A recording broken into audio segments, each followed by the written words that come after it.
evening, everyone. Welcome to the Springfield Township Board of Trustees meeting. It is December 10th, 2013 at approximately 5:30 p.m. Mr. Burning, may we please have the roll call? Yes, Mr. Heinlow. Ms. McFarland? Present. Mr. Bryan? Present. Mr. Heinlow? Present. All board members are present. This evening we have with us Dave Foley, who is an explorer and an Eagle Scout. And Dave, I'd like for you to lead us in the Pledge of Allegiance. If everyone would please stand.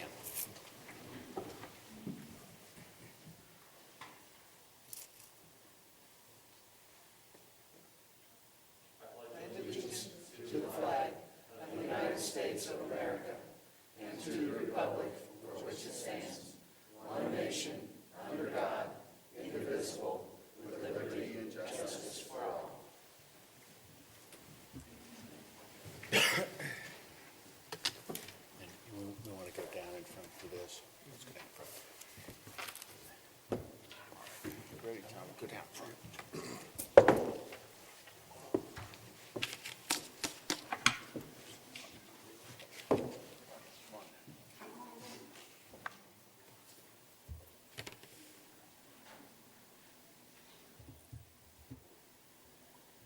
The first thing that we have on our agenda this evening is we want to have a special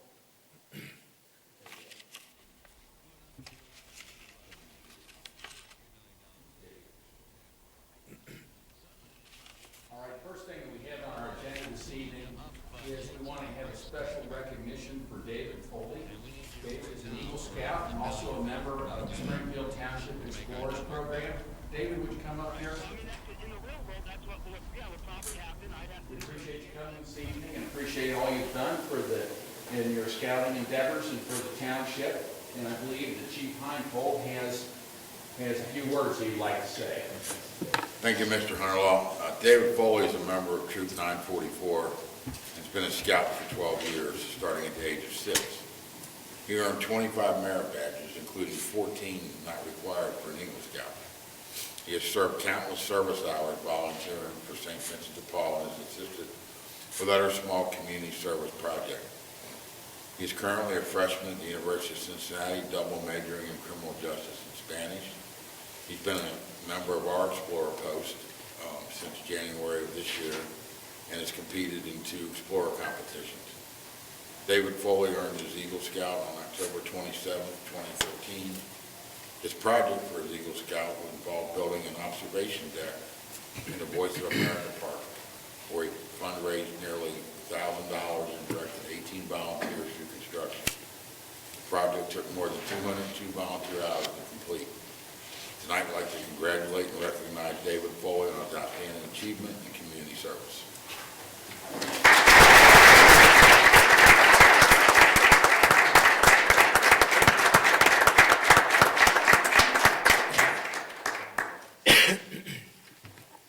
David, thank you very much. On behalf of the Springfield Township Board of Trustees, we have a certificate here to show the appreciation we have for all the hard work you've given to the community. I'd just like to read this because I think it's very important. Recognition of community services. Springfield Township recognizes David Foley, presented this 10th day of December in the year 2013 for reorganizing outstanding achievements in community service with the successful completion of his Eagle Scout from the trustees. And again, congratulations from all of us. Thank you.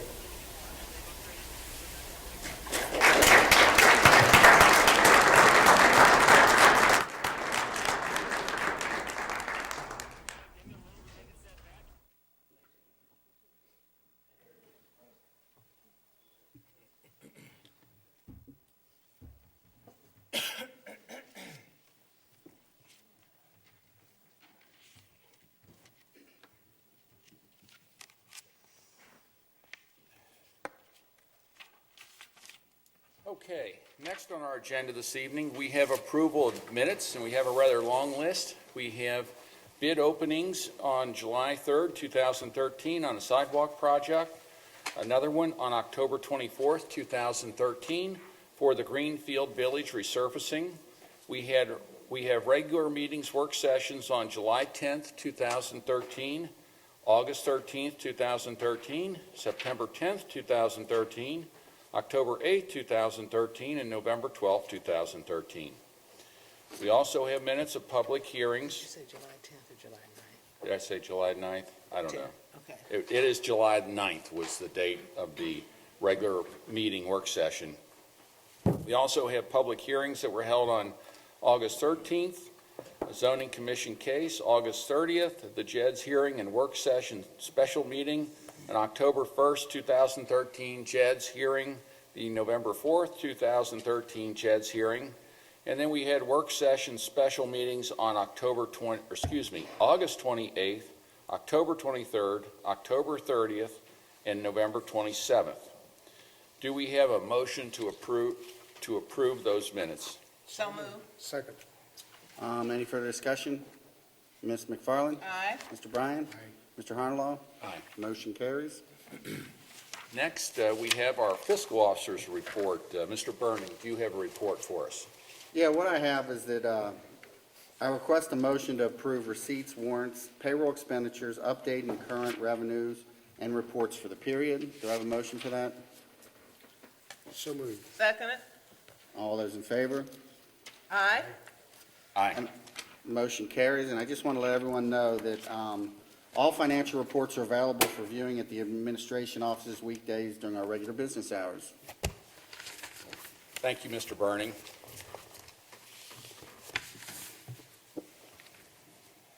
We do have,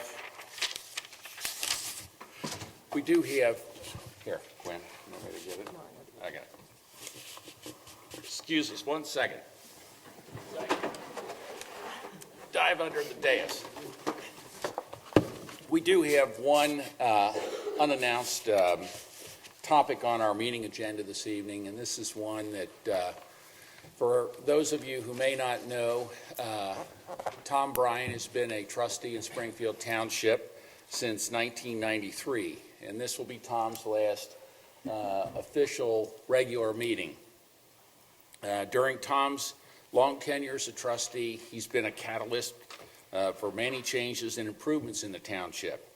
I can remember when I started 17 years ago, this township had no real budget, or at least not in the way that we do today. I can remember walking into the township office, and we'd be given a big stack of checks, and it would just be like, sign them, there's money in the bank. But it's been through, Tom's always had the best interests of the township and its citizens at heart, and he's always insisted that we take the high road and do the right thing, sometimes when the right thing was the hard thing or it wasn't the popular thing. His leadership has resulted in the professionalism that we have in our staff today, and for that I'm very grateful. I think a lot of people go into this township administration, into township politics and things because they want to make their community better. And Tom, you've certainly done that, shown that in your leadership. One of the benefits for somebody on a personal note like me is the friendship that I found working with Tom and all the other staff in the township. And Tom, your commitment to Springfield Township is shown in many, many ways over the years, and we sincerely appreciate it. Mr. Hennenkamp is going to talk now for just a moment or two and kind of highlight some of the accomplishments and things that we have achieved over the years, Tom, while you've been one of the leaders in Springfield Township. And I'm just going to make a qualifying remark, first off, that 'tis the season, so I'm fighting a scratchy throat. And Tom, as much love and affection as I have for you, I don't want people to think I'm getting choked up over I'm already choked up. I knew you would be.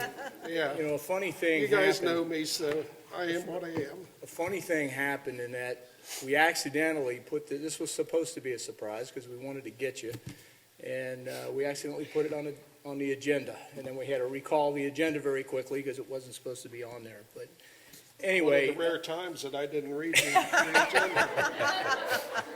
So I knew as soon as you reacted, we got him anyway, so glad to see that. But, Tom, I've had the honor and the privilege of spending 18 years of my career with you, 18 of your 20. We've been together here, and I just wanted to kind of highlight some of the things. It's amazing when you look back and see some of the things that have happened in the township during that time. And of course, you became a township trustee in 1993, and that was right at the height of construction of the Ronald Reagan Highway and all of the difficulties that caused the community. And of course, you know, riding the highway right through neighborhoods is always a difficult thing. But one of the things that you were instrumental in negotiating with the state and as a part of Ronald Reagan Highway is how Hillside Park was donated to the township. I know that one of the next early things that happened in your career as a trustee was the construction of the Springfield Township Senior Center with, I believe, more than half, I can't remember the exact number, I think it was $900,000 or better of those dollars coming from community development block grant monies, where that building wouldn't have been a reality. But without a doubt, Tom, your crowning achievement of the many things that happened during your tenure also happened in 1995 is that when you hired me. So that was either the dumbest thing you ever did or the best thing you ever did, and there's probably people in It's the still debatable. It's still debatable, and there's a lot of diverse opinion about that in the audience and in the community, no question. But at least I thank you, and my family thanks you for doing that. Shortly thereafter, Springfield Township created a township fire department. We had private fire companies. Prior to that, I didn't mention on here the Edgemont, and you went through the dissolution of the Edgemont Fire Department, which was the start. You Yeah. and Chief Leininger, and of course, you had a whole police officer career prior before even being a trustee. But one of the things that many don't remember, and I know Peggy's out there, and Peggy was critical in making these things happen, was we had there was 9 separate fire districts in Springfield Township with 9 different levy amounts throughout the community with varying degrees of service that everybody was receiving. And in about a 2-year period, we consolidated those 9 fire districts into one and created what I believe is the finest fire department in Hamilton County. You went through many different planning issues. We had the very first ever adoption of our vision plan that occurred in 1996, as well as the first adoption of a township land use plan. Both of those have had several revisions and updates to them over the years. The fire department received its EMS certification and Academy of Medicine accreditation during that time, and of course the ISO ratings that we received, moving to a ISO rating of 3, which puts us, Rob, probably in the top 10% in the country. Yeah, about 5%. 5% of the country, so, you know, a significant achievement. We were able to deliver paramedic service and EMS service to all the residents of the township. Before you were a trustee, only certain neighborhoods had that, and some did not. Of course, in 1999, our police department received the first of, how many, Chief? 4, 5, 6 times? 6 re-accreditations, but we received our first accreditation. And of course, the crowning jewel to that this year is we were recognized with accreditation with excellence, and that puts us in the top probably 10%, and that's nationally, of departments. Springfield Township became a home rule township under your leadership. We had and developed one of the most comprehensive emergency operations plans of any community in the county and probably in the state of Ohio. You were instrumental in the construction and the implementation of Stephanie Hummer Park, which was a long negotiation with the Hummer family, and we saw to it the creation and construction of that park. We had the adoption of township zoning. We had our property maintenance code adopted as well, and of course the master plan for our facilities, the major $15 million reconstruction, and in some cases new construction of facilities to make sure that we were able to provide the top-notch services that we do. Of course, the Winton Road Streetscape, the Winton Road Streetscape Overlay, the Neighborhood Master Plan, more recently the creation of the Arts and Enrichment council. I wanted to go in the back and count the amount of grants that we received, and I didn't get a chance to do that today. The day got away, and I just wanted to add up the total, but I know it's in probably the tens of millions of dollars of grants that we've received for road projects and various other things that's happened over the years. We created a TIF district for the Winton Road corridor. The list kind of goes on and on and on, and these were just some of the highlights that we tried to do off our top of our head. The first ever bond rating for the township, which allowed us to secure the revenue. So certainly things that we've done and worked on as a team. For those of you who know Tom, Tom is extremely detail-oriented. He is very analytical. He's obviously our board engineer. And because of his expertise of what he's brought, the township has an improved efficiency in everything we do. You've challenged every staff member to be as efficient as we could, to find the absolute best way to do it. I think if you've ever seen Tom and I in action during meetings, Oh, my God. I think we've probably collectively added hundreds and hundreds of hours to trustee meetings over our semantical differences, but it was always our passion to both do the right thing, and we were usually just saying things just a little differently. But You always used all the big words.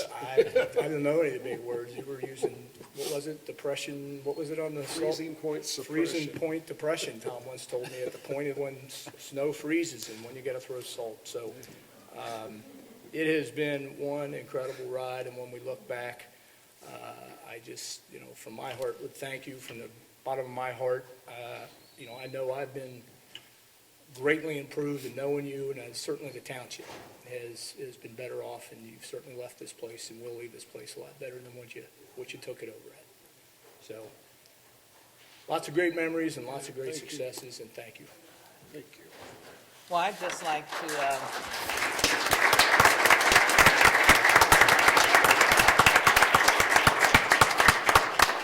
I would just like to thank Tom for adopting me as his sister.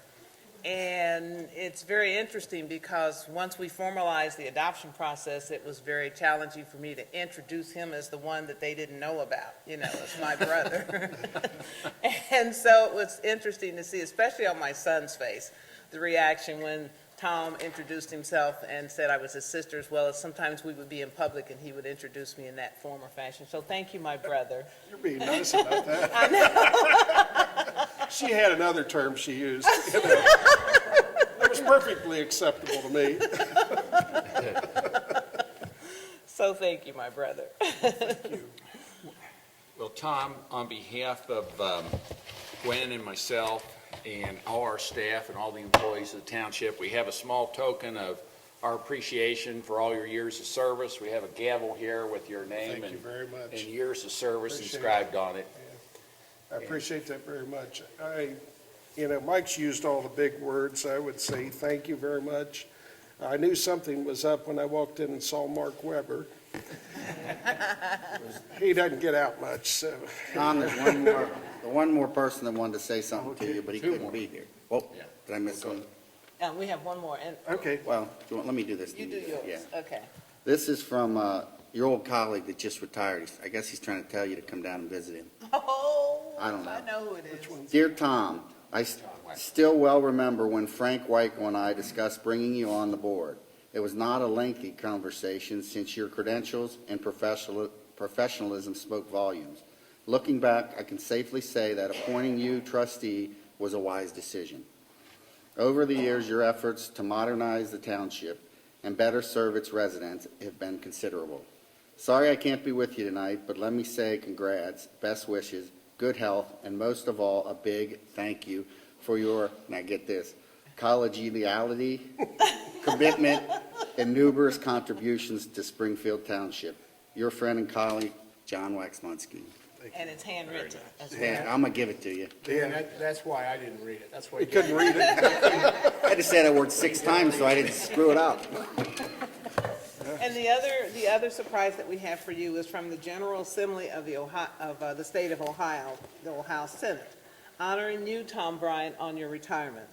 On behalf of the members of the Senate of the 130th General Assembly of Ohio, we are pleased to extend special recognition to Tom Bryan for your service as a member of the Springfield Township Board of Trustees. You are truly deserving of high praise, for you have combined civic concern and dedication with selfishness initiatives to become a dynamic leader in the Springfield Township area. A talented and hardworking individual, you have been a trustee for 20 years, and during your tenure, you have been involved with such projects as, which we've indicated earlier, the construction of the Senior and Community Arts Center, the creation of the Springfield Township Fire Department and the Arts and Enrichment Council, the implementation of township zoning and home rule for town, and the development of the Winton Road Corridor and Overlay District and a facility plan for township buildings, and the accreditation of the police and fire EMT departments. Indeed, you have made many significant contributions to the township's growth and development, and you have clearly shown the potential of each person to have a positive effect on the quality of life in our society. Election to public office is one of the highest honors the people in a democracy can bestow upon a fellow citizen. We are proud to note that it is through the unsurpassed efforts and deep commitment of conscientious individuals such as you that the state of Ohio continues to prosper and remain responsive to the diverse needs of its residents. Thus, with sincere pleasure, we commend you on your exemplary public service and salute you as a fine Ohioan. This is from Senator Keith Farberg, President of the Ohio Senate, and Bill Seitz, Senator in the 8th Senatorial District. Thank you very much. It's very nice. Thank you. Well, I'll be uncharacteristically brief. I would say thanks to the residents of the township for the opportunity that I've had to serve them, work with them over the last 30-some years, including my time working with Dave particularly. Mike mentioned the fire department thing. Rob Leininger and I first met at McDonald's over here on one of the first mornings after I was appointed trustee.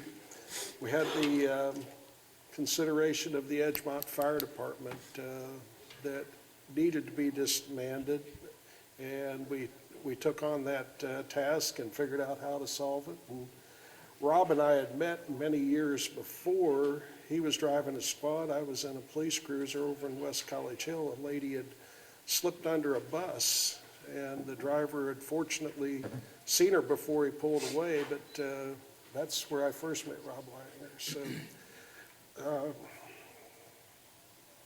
it's big, folks. It's big. I appreciate every minute of it. I look at Mark Weber back there. His father was my best friend. He swore me in 1993. So take the emotion from me as joy and a thank you to all of you for the opportunity to have served, worked with you. Thank you.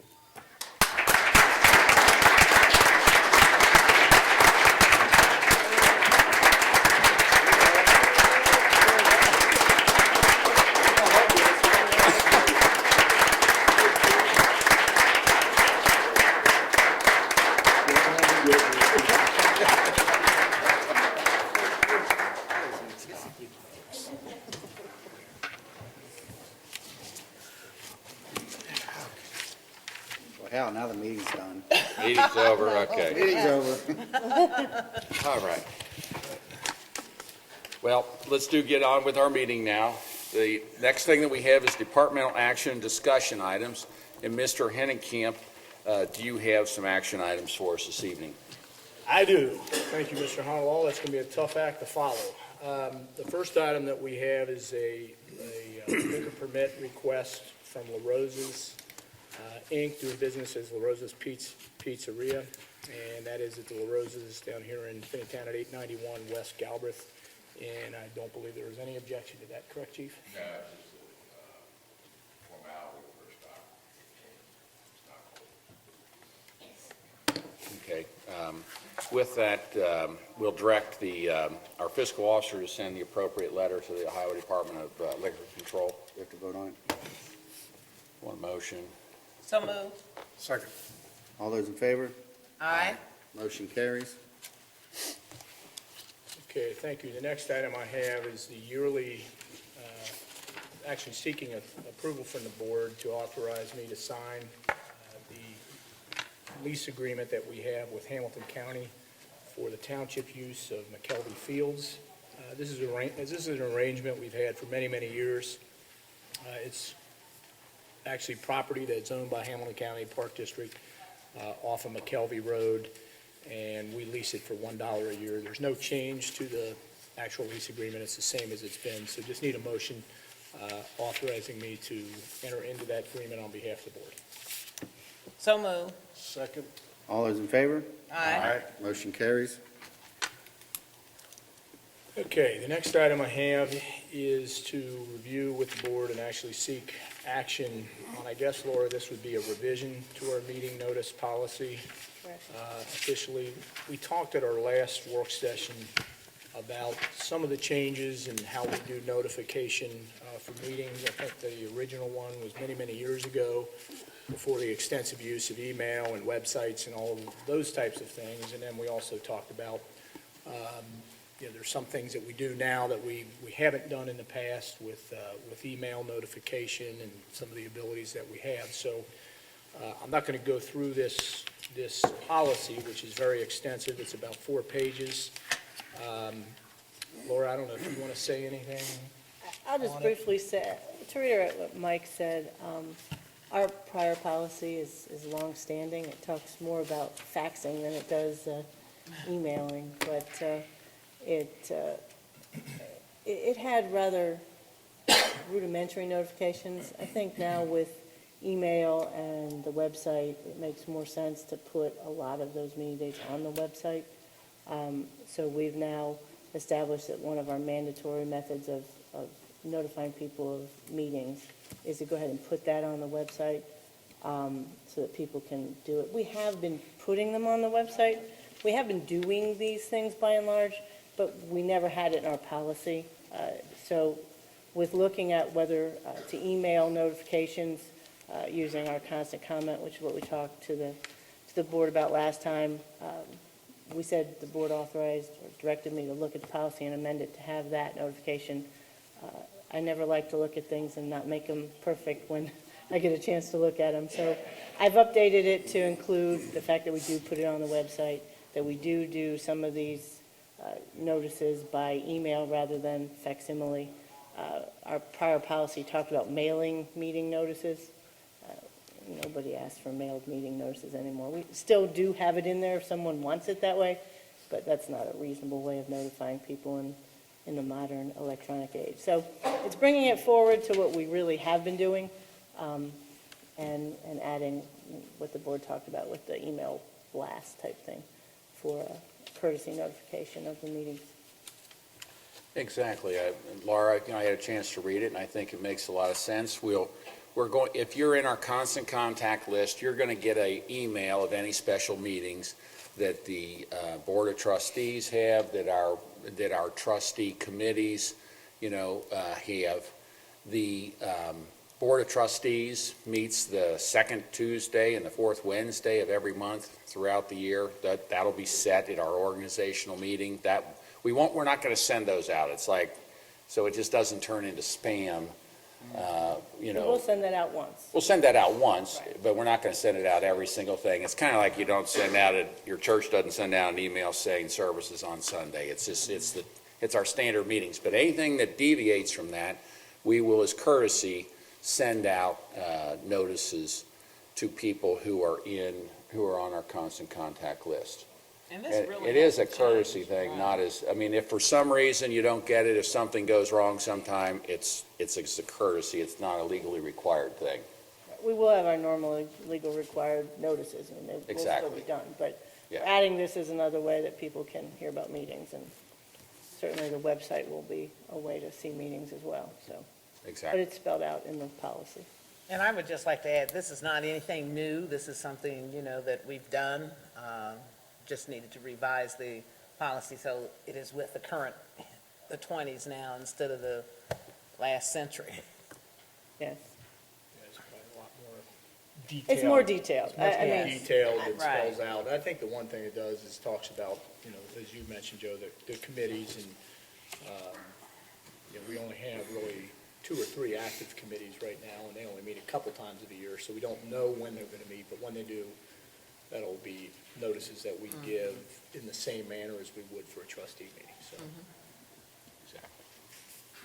So I just, I guess the action needed is a motion from the board to adopt the revisions to the meeting notice policy. Do we have a motion? I make a motion that we adopt the revised meeting notice policy. Second. All in favor? Aye. Motion carries.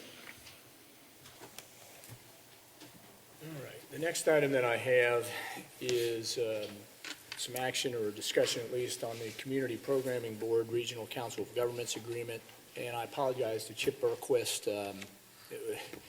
As the board, we decided this meeting where we were not going to have a work session prior to, and I forgot that Chip was thinking he was coming here at 4:30, so Chip, that one's on me. I completely went over my head when all the things happened, but we've talked about this issue for several meetings, at least during work sessions, about, and Chip, if you would maybe come forward to the podium, there might be a few questions, and I'm not trying to put you on the spot on any of these things, but I know we had talked about this at several of our meetings, and Chip, I think you said the state auditor had really kind of initiated this Correct. and wanted that the Community Programming Board, as it has been done for probably, the last 22, 23 years, or is it longer? How long? Long as, since 1980, Since so 30, 1980, so. 33 but years. The state auditor is asking you to change the way that board is formed and do it under what's known as a COG, or a Council of Governments. And I know there's a Council of Governments agreement, and then ultimately the board will be looking to take action on this in a resolution if they decide to move forward. But Chip, I maybe asked you to kind of explain a little bit of the background on it. Okay. As you mentioned, since 1980, Springfield Township has been part of the Community Programming Board, jointly with the City of Forest Park and the Village of Green Hills.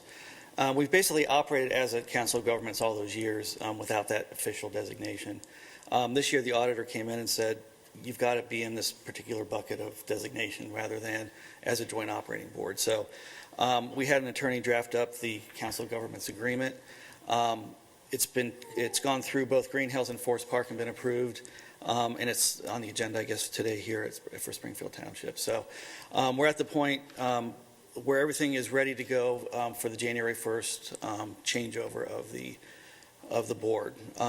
We'll still be using the City of Forest Park as our fiscal agent.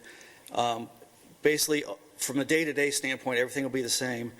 It just adds some additional requirements for us as an organization that we'll have to do with the auditor's office.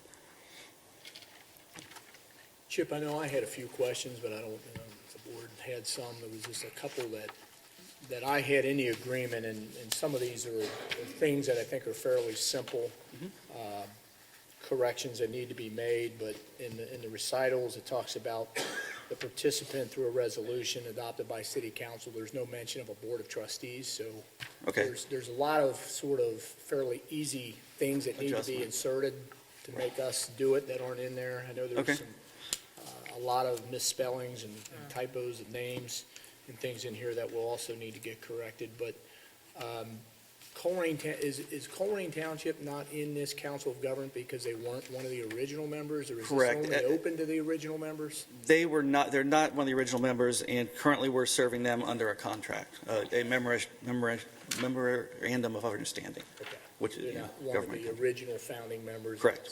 That's Right. why. So the 3 founding members with the ownership of the organization are Springfield Township, Forest Park, and Green Hills. And I could go over some of these things with you. I mean, there's just a few things where it references ordinances rather than resolutions that we have to insert Yeah, we that can- language. Fix that. Just had a question under the funding portion on 5, where it says initial funding of new member local governments shall be based on percentages of cable franchises revenues assigned to this COG by the participant. When you talk about initial funding of new members, is that That's, now, or is that that's any member that would come in the future. after? Correct. The funding mechanism for current members is not changing, so that's all It's just whatever revenues you currently have, correct. you get rolled in. That's the one, Correct. that's what I thought it was. I just Yeah. wanted to make that clarification. I think the rest of them are just some things I can go over with you, just that Okay. couple words that need to be inserted, Okay. because we're a township and not a city. They're Yeah. fairly easy. Okay. Could we, make that comment in there so that, in case that question should arise again, it's been clarified that, that funding mechanism is only for those new members. For new coming on members, yeah, board? okay. New members other than Other- Forest Park. Right, Green yeah, Hills, because, Green Hills and yeah, Springfield the Township. intent is for members, for other members who will come in the future, Okay. the way he wrote it, so. I know, Laura, you've had this, and I you have. haven't completed your. I have not. Chip, can you tell me why did the state auditor say this was necessary at this time? They felt want it, Or that- they think it's legally required? They think it's legally required under some new state and federal guidelines that have come out in the past year. How did they communicate that to you? Did they Through send the, City of Forest Park is our fiscal agent, so it came through their finance director. Okay. Did they send something in writing, or did they just, is Yes, there any way I can get a copy of that? sure, yeah, I can get that. I just would like to see that, because, Okay. Yeah, I don't have that with me today, but I can no, that's fine. get you a copy. Yeah, I would appreciate that. Just, it seems odd that this would come up at this point, and, I mean, I know there are some statutory changes on the Council of Governments, but it And I just think it seems also odd. has to do largely with some new rules that the current state auditor put in that weren't previously not in place. That's from my understanding, that's where it all started. Wasn't long ago, Laura, that we were fighting a lawsuit that was filed that said townships weren't even allowed to participate and be a member of a council of government. So Yeah, we get conflicting messages from our state officials Sure do. from time to time. yes, I mean, It was a lawsuit that actually we did prevail ultimately on. prevailed on, but it had to go to Court of Appeals. Yeah, it went to the Court of Appeals. It actually was appealed to the Ohio Supreme Court, they just didn't take the case. But that's why it concerns me, is that on one Right. hand, they say we can't participate in these, and then on And the they other say you hand, have to they're. do this. Yeah, Right. so I don't want to get us into and you either, to get you into a situation where we may be fighting that battle again, so. But I would appreciate that. And I didn't have any other questions, Chip, other Okay. than, were there any substantive changes to the way we're going to, to our relationship? And it No, sounds there's no like there's substantive not. changes. The board members that you appoint, we appointed the same way. There's no changes to any of that. Just add some requirements on our end as far as some administrative things that we'll have to do. My only comment was if we can insert, that sentence or two in there. Okay. We'll work to get that with Laura to get the final language Okay. approved, and then we do have the one meeting before the end of the year, so with the board's work meeting coming up, we'll Okay. schedule the action for that meeting. We'll clean up some of these things that I've got, and Gotcha. anything that Laura needs to add. Okay. Absolutely. Chip, what's your deadline to getting this done? End of the year? End of the year, yeah, because everything takes effect January 1st, Okay. January 1. So. We should be able to accomplish that. Great. Thank you. Thanks. All right, thank you. Thank you very Thanks, much. Chip. Okay, the final action item I have is to seek the board's authorization to enter into our township law director's retainer agreement. And Ms. Abrams has provided a copy of that, and there are no changes other than the obvious changes to make it for 2014, but it's essentially exactly the same agreement that we've been operating under. Do we have a motion? So moved. Second. Ms. McFarland? Aye. Mr. Bryan? Aye. Mr. Honalaw? Aye. Motion carries. I have a long list of discussion items, but I'd like to maybe just kind of jump around a little bit.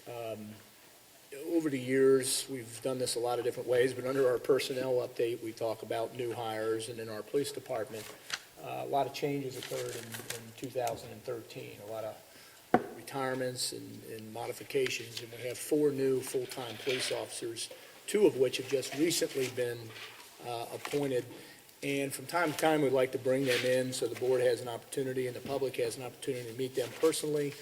Chief, I don't know if all 4, or some of them I know are on duty, so we wanted to kind of get them in here and get them out so they can get back out on the street. In fact, maybe they've gotten calls, but turn things over to Chief Heinpolt. And Chief, if you could introduce our 4 newest police officers. Looks like 3 with one's out on a call. Blame that on Tom. The one that's not here, Nick Warnback. We hired Nick as a full-time officer back in June this year. Before coming to us, he worked as a police officer for Lockland and also for Odds Heights. He's currently assigned second shift, which is why he's no longer here waiting. Because we were generally very busy on second shift. Also, we hired Frank McPherson. Frank was hired full-time on September 3rd, 2013. He came to us from Springdale, where he spent 7 years as a full-time officer with Springdale. Frank's also currently assigned to second shift. He's already completed his training period, and he's already proven himself to be a valuable asset to our organization. Rob Dunaway. Rob was one of the first officers. You remember after the budget issues we had in 12 and 13, and then we had a lot of retirements, changes in the time. We went to part-time officers to try to get some savings in our overall budget. And Rob was one of the first officers that we hired to start in our new part-time program. He was originally hired in June as a part-time officer. He had previous experience at Odds Heights. Over the last several months, Rob completed his FTO program, and when we had an additional full-time position that became available, he was chosen to fill that position effective September 2nd of this year. And last, we have Pat Kemper Jr. Pat was another one of the first part-time officers that we started in that program. Star also started in June this year. Pat was a part-time officer with Mount Healthy PD. He's also a former member of our award-winning Police Explorer program, as well as a former firefighter and EMT with Springfield Township Fire Department. So he got smart. He got smart. He saw the light and decided he wanted a real career. Oh, my goodness. Because of that, he was promoted to a full-time police officer with our department on September 3rd, 2013. So those are the officers that we hired this year. We were really lucky in obtaining the quality of officers that we have been able to talk into joining our organization, and we think they're going to be valuable assets for a number of years. Absolutely. Very Congratulations. good. Congratulations, everyone.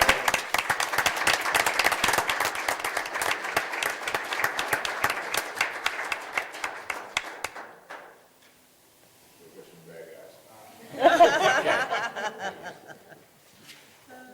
And of course, Joe, as the board will hear tomorrow, as we go through the work session budget, we'll talk about, our needs. Now we've got these guys filling in for some of the full-time positions. We're back out looking for the part-timers. So it's actually it's worked out exactly as we had hoped, where, we get a chance to see them part-time and then if they're successful, which they have been, then we can move them into the full-time positions as they become available. There's a couple of issues that I know we've been talking about for many, many years, and I'm going to ask Chris Gilbert to bring you up to date on 2 situations, and one is the Long Lane right-of-way vacation and the status of that, and then also the Bellamy Court Street completion project. I might add, Mr. Musselman is not with us tonight. He needed to be excused due to a death in the family, but obviously he'd be involved. John's been involved in both of these 2 projects, but Chris, you can just give us an update on those 2. Thanks, Mike. As the board remembers, several months ago, toward the beginning of the year, actually, we started the process of exploring the issues with the Long Lane properties, which include the walking path that connects Long Lane to Crissapoy and Renard, 2 separate walking paths and 2 separate pieces of property. And as the board remembers, the issues really evolved because the properties are currently owned by a homeowners association that no longer exists. And they were deeded but never accepted right away. And even though that was the case, the township was always still asked and felt the responsibility to maintain those walking paths to make sure they were safe for pedestrians to traverse back and forth between the two streets. So with cooperation and the assistance of the law director, Laura, we went through and met with the county engineer's office, asked them what needed to be done, looked up the records associated with these properties, and the county engineer's office has started the vacation process to vacate those properties, put them into the name of Springfield Township so that we can then maintain the walking paths legally, and so that they are public property. And then at the same time, we would need to grant and create easement agreements for property owners that currently access their actual private property and their driveways through these pieces of property that were deeded but never accepted right away. So long story short, we started that process several months ago, and after much pushing and getting the ball rolling, it's my understanding that letters were recently sent out to the neighbors by the county. I've actually spoken to the neighbors relative to the issue, explained to them what's going on. No one has any objections to the process, and my expectation is that this process should be completed sometime toward the end of January, the middle of February, so that we can actually now make these township properties, we can maintain them, make sure the walking path is up to our standards, and at the same time allow these people to, these residents to have a legal easement to access their properties, because some of them were having issues when they go to sell their house or buy the house that they have no legal access to their driveway because they don't own the property that they're crossing over. So this will clear up a lot of issues, and I'm sure those residents are anxious for this to be done, and so are we. And like I said, I expect it to be done within the next 6 to 8 weeks. Chris, we appreciate your work on this. I happen to live in that neighborhood, and I know that these paths are used by a lot of people, you know, just as they're out walking through the neighborhoods. Springfield Township, particularly the Finneytown area, has kind of always been known as an area that has a lot of interconnecting paths between various streets, particularly I know in the Neiman area. Right. And it's a nice thing, and it just makes our neighborhoods more walkable and neighbor friendly. So we appreciate your hard work in getting that done. It's just cleaning up some of the legalities on these paths that have been there, and really it kind of fallen into a state of limbo. Correct, and like I said, my expectation is the board will have to take action on this sometime after the first of the year.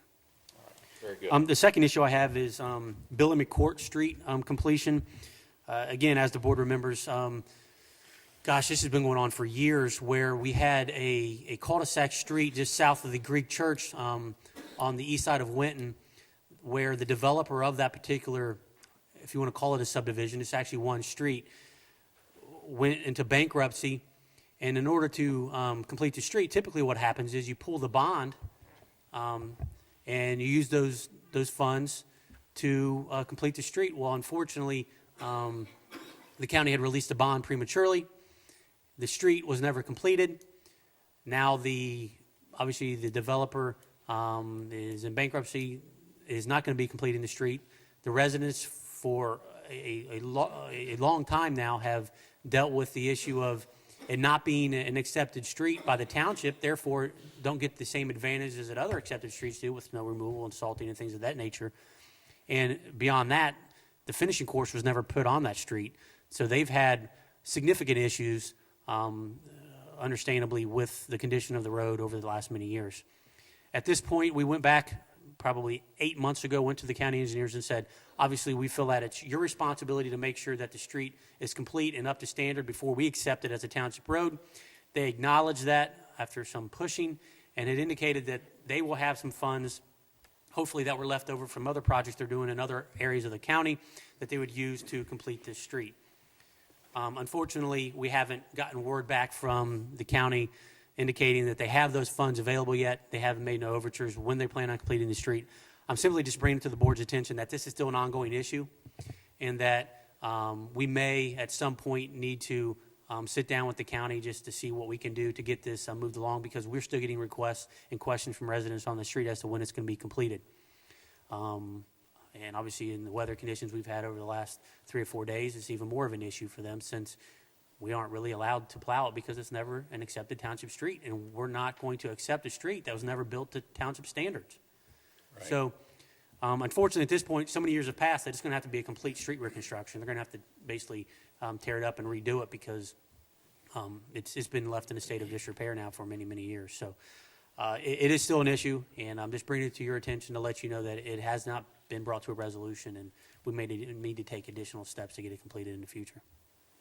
Chris, this has been a long-standing issue in the township. Let's try and keep it as much as we can on the front burner, bring it back to our attention, and if we need to get involved and talk to some of our friends at the county and try and put some pressure on them to get that done. I think we need to. Okay, I appreciate it. Thank you. I mean, it's the residents that have been suffering for a long time. Yep. Yeah, it's frustrating. Well, the bond should never have been released. I think that's where the problem is, with the bond is released. There's been issues with the detention basin as well, and, Right. I think we got some of that rectified, but, the next, Oh, go ahead. I'm sorry, Joe, go ahead. Go ahead. The next item also is regarding a street, but this is good news. For, I think, the third or fourth, or maybe even the fifth straight year, we've been successful in the SCIP application process. And, of course, all the credit for that goes to John Musselman. Unfortunately, he's not here to take any of that credit, so I'll take it for him. The SCIP project, the SCIP process are monies that are made available. It was known as State Issue 2. It's always a referendum. I think it comes up every 5, 7, 8 years. It's been renewed by the voters of Ohio several times, and that creates this large pot of money in the state that is then distributed back out to either counties or districts. Some of the rural areas have multiple counties, but Tom, you would probably know, you've been on the integrating committee. I don't know how many there are in the state, but in our case, we have the Hamilton County SCIP Integrating Committee, and Tom has been a representative of that for a number of years. And what this Integrating Committee does is they accept grant applications from all of the governments in all the local jurisdictions in Hamilton County, all apply for projects that they would like to see done and receive money for. So it's a highly competitive process. You submit your project, it's very involved, and then the projects are rated by a team of individuals who go out and visit each project, and you score points, and the highest point scoring projects ultimately get awarded based on the amount of money. So our application for Arvin Avenue in Lexington Heights will be funded. It was the fourth highest project of all the projects. Tom, I don't know what the total number was. I never did see the final list, but it's There were usually Over 30 some Yeah, projects, 30. 17 funded. 17 funded, and this will mean that the township will receive about $351,000 in grant money, and that's about half the project. The other half will be a loan that we get through SCIP, and that loan is a 20-year interest-free loan.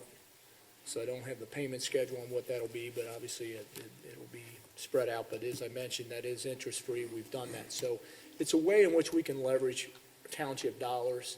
We've put in for the last 4 or 5 years, which has been very successful, to put in a 50% match to projects. And this is what we use our road district for. And, there'd be no way that we could afford to do a $700+ project on our own, because our entire road district funds are, right around $500,000 at this time. So we've been very successful in doing that. John's done a great job. The one thing I will add, and there's a resolution a little bit later on the agenda for doing some appropriation reductions on the Greenfield project. And Greenfield was the project that we were awarded last year. And, at John's direction, one of the things that we've done that's been sort of unique over the years is, and this gets a little confusing when you start mixing these years, but on Arvin, we will build Arvin in 2015. So the monies, when you get awarded SCIP funds, when you get such a grant, are not made available to us until July. So these monies will come available to us in July of 2014. And in many cases, what we used to do is bid it and start construction. And if it was a fairly involved project, we couldn't finish it in that construction season. And so unfortunately, residents are left with a half-completed project. And we get to this time of the year, weather turns, the blacktop factories close, and we have to finish it back up in the spring. What we've been doing is pushing it off and not bidding it during that time, but bidding it in the February, March of the following year, which I think has given us better bids because the contractors are generally not busy during that time, and we can finish it all in one construction cycle. And that's what we did with our Cloverview project. That's what we're going to be doing with Greenfield this year. And so Arvin will fall into that same category. The resolution that we have is by law, and this is what gets confusing on grants, we have to receipt that money. Even though we physically don't have that money, it doesn't sit in our account, it shows up on our books as money that we have as a recording purpose. And Dorothy's probably out there somewhere cringing that I'm saying this wrong, but it's in the budget. And what we will then do, since we're not spending any of those monies, we have a resolution on Greenfield to actually reduce it, because we're not going to have spent that money or used it on the Greenfield project in 13. It will show up in our 14 budget.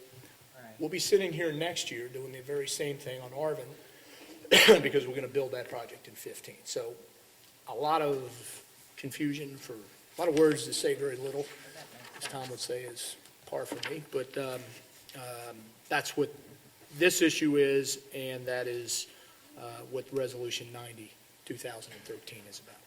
You know, Mike, the whole skip process has been very, very beneficial to Springfield Township. We have tried very hard, and this goes back to the days when Peggy Dollars, I see Peggy out here, was on the township, and how hard we worked to get grants for Valley Dale and all across the township. And I'll tell you, Tom, you sat on that board for how many years? We tried to Long. figure out the other day, and I don't know whether it's 15 or what it is. A long Yeah. time, but Tom's representation of the townships, and particularly Springfield Township, I think has been beneficial to us, and has helped bring a lot of our tax dollars back to the township to do projects that we simply cannot do with the road dollars that we have currently. It's one of the few things in the state where myself as a representative of the township can go to that board, vote on a project that directly benefits the township, and do that without having a conflict of interest. The law says that the members of that board can vote on things that affect their own jurisdiction and not have that conflict. So it's a good situation. The sad thing about SKIP right now, and I don't know if John's mentioned to you, there may be very limited funding next year and sometime in the future because of a couple years back, there was double funding. They double funded projects that year, and it's come home to roost again, as so many other things with budgeting and funding do. There's a limited amount of dollars, and if they're spent, they're spent. The other thing too, and correct me if I'm wrong, but I'm pretty sure I'm correct on this, as the years have progressed, it's become much more competitive. Other communities are using and applying for funds, and for us to be able to even get the funds that we As the have. good mayor back there from Blue Ash would attest, you know, the SKIP funding has been good for a number of us, but just obtaining it is a big thing. In the past, when we started out doing it, you might put in 10% and have a good chance of getting it. Now that other jurisdictions want to up the ante, you know, it's a more difficult game. I would comment that we're very fortunate. I think our integrating committee here in town or in this county, and particularly the support staff, which John Musselman is a member of and has been for the last couple of years, that our local integrating committee is recognized across the state because of the way that we handle things, the way that the grants are awarded, and the process by which appeals are handled, and it's just a truly neat operation to see in effect. And we have a support staff that comes from the city of Cincinnati, various communities around the area, and they all are people like John Musselman that have made careers in developing our infrastructure, and they all understand it. They've got guidelines. They go out and assess the projects and double assess them, and we end up with a result like Arvin being number 4. So it's a pretty commendable task that they take on. Thank you, Tom. So good news on that front. Yes. The next item I have is to kind of officially set the date for State of the Township. I know the board had tentatively, we had discussed January 12th as a possible date, and that would be extremely early from what we had done in past years, and obviously with the winter going the way it's going, maybe not great to do it during the height of the snow season. So I would suggest to the board maybe that we push that a little further back. Generally, we've tried to do it a few meetings before the permanent appropriations, which is really our budget. And that gives us sort of a timeframe to talk about, this is what we're looking at in 214, and this is what we're looking at a little bit in the future. And there's still time that any comments that we get thereafter can be thought of before the board takes formal action at your March meeting. So I guess I would suggest, and I don't know your schedules, but I know we look back at the Grove and when it would be available. March the 2nd is a Sunday. That's traditionally when we do it, around, I think, about 2 or 2:30 when we do it. Kim, what time have we done that? I believe it's at 2:30. 2:30, okay. So I just would suggest March the 2nd. Sunday, March the 2nd at Officially 2:30. Let me ask, Mr. Burning, you'll be on the board at that point. Do you know, does that work with your schedule? Okay. You're not going to be at a basketball tournament next week? All right. That works Okay. for me as well. 2:30. That works for me. Yeah, and Laura's reminded me, we may have set that as a motion at a prior meeting, so we probably need to officially revise it, I guess. Do we have a motion then to revise any prior motion and establish that the Springfield Township, State of the Township meeting will be Sunday, March the 2nd, 2014 at 2:30 p.m.? So moved. Second. All those in favor? Aye. Aye. Motion carries. And while we're on the subject of meetings, we just announced the organizational meeting of the board will be on December the 26th at 8 a.m. And that meeting is sort of unusual in the sense that there'll be, the one part of it will be a board meeting, sort of the last board meeting of 2013 to clean up any kind of actions the board needs as far as appropriation adjustments and things of that nature. And, I'm sorry? Well, like in the contract with it. Yeah, exactly. We'll have a few items of that nature. And then, of course, you'll stop and then go into the organizational meeting. So one continuous meeting. So no action needed. It's already been established by the board, but just wanted to announce that publicly. Next item we have is a report from Chief Leininger on the Volunteer Firefighters Dependents Fund Board meeting. And Chief, it might be good to maybe kind of talk about what that board is. You know, it doesn't happen that often. We are required by the state fire marshal to have a firefighters dependency fund board. And the board is, what their job is that they would oversee or facilitate the benefits that would be given to a spouse or a beneficiary in the event a firefighter would lose their life in the line of duty. It would be a very difficult thing to do, but this board would oversee and facilitate that process. The board consists of myself, Gwen McFarland, Tom Bryan, and there's Norb Gilman and Tom Sarvis.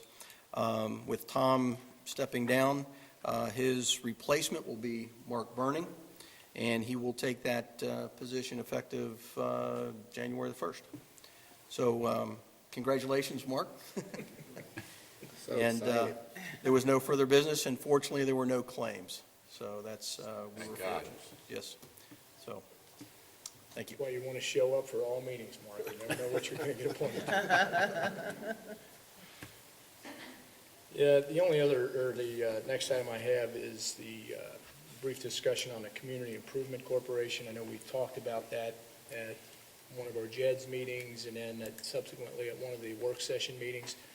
I really don't have a whole lot to go over, and I know we had planned to maybe be a little further along with this, but I know, given the the timing and moving the JEDs back a little bit, the urgency of doing this is not quite as critical as it was.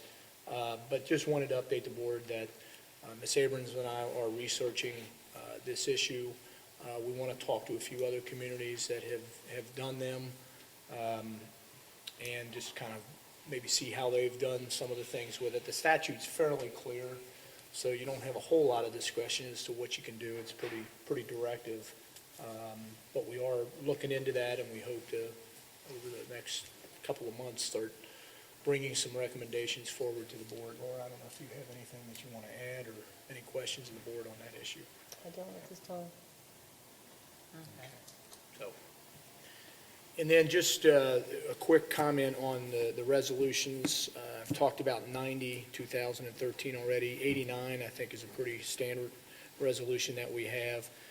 But we're not stuttering from 91 through 96. And I know that looks like the same resolution repeated 6 different times.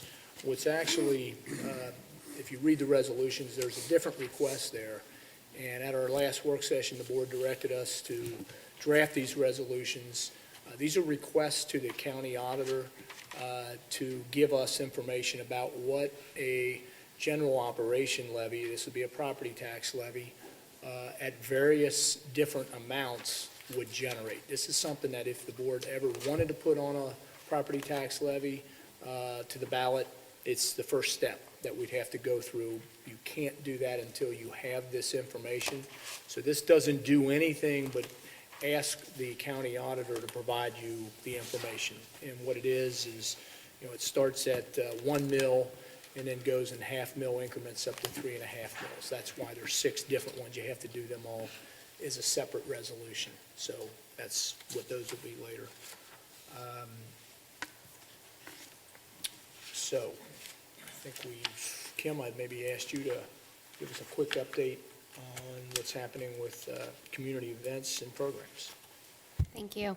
I just wanted to report that the Springfield Township Arts and Enrichment Council's next community event is on January the 24th at 6:30 p.m. We are doing another dinner theater program, and we're going to be doing a mystery dinner. And this is a ticketed event, and tickets are $35. That includes dinner, right? It includes dinner. And An a fantastic show. embarrassment. An An embarrassment. embarrassment if it has anything to do like with the last mystery dinner. Yeah, I was there. Adults only? No. It is 21 and up, Okay. yes. Oh, it is, okay. They let me in. All right, thank you, Kim. That was wonderful. It was fun. Anybody would enjoy it. It was a lot of fun. Kim, it's my understanding those are pretty popular and sell out. Usually. Yeah, some have sold out, others have come close. The mystery dinners are more popular than anything, so I'm excited about this one. We're doing a wedding to die for, so it's kind of unique that we're doing it back at the Grove Banquet Hall where we have all of the wedding receptions. So it should be kind of funny. Okay, very good. The only other thing I have is the personnel report, some of which we talked about earlier with the police officers, and then officially we did promote from part-time to full-time Robert Dunaway, effective, as Chief said, December 2nd, and Patrick Kemper Jr., also effective December the 2nd. We did accept the resignation of one of our part-time building monitors, that was Larry Bernicker, and his effective date of his resignation was November the 19th.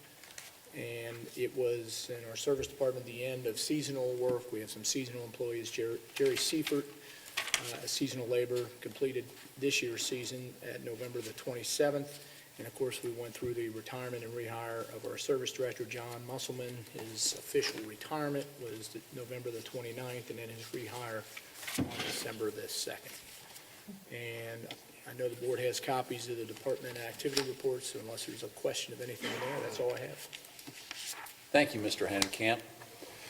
Now going on to the resolution, board resolution part of the meeting.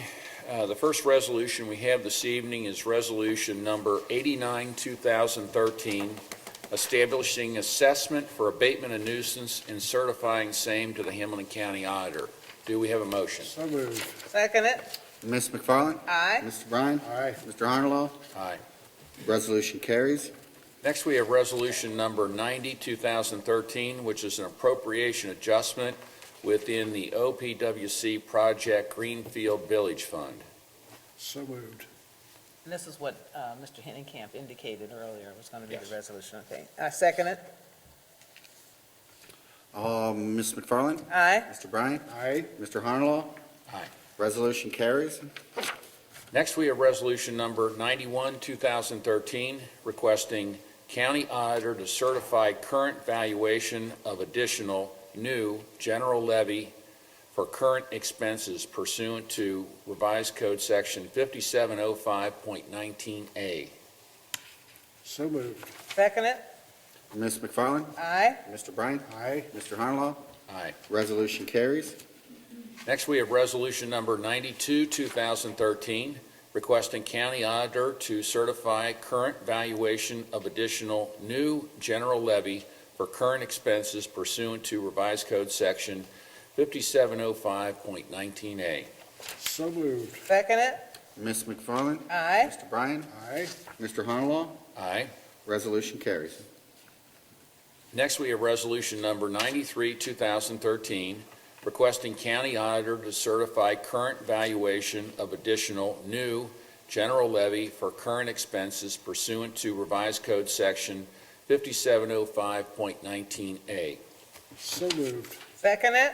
Ms. McFarland? Aye. Mr. Bryant? Aye. Mr. Harnlaw? Aye. Resolution carries.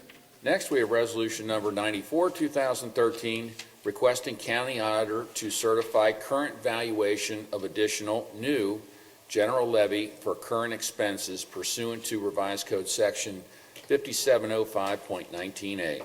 So moved. Second it. Ms. McFarland? Aye. Mr. Bryant? Aye. Mr. Harnlaw? Aye. Resolution carries. Next, we have resolution number 95, 2013, requesting county auditor to certify current valuation of additional new general levy for current expenses pursuant to revised code 5705.19A. So moved. Second it. Ms. McFarland? Aye. Mr. Bryant? Aye. Mr. Harnlaw? Aye. Resolution carries.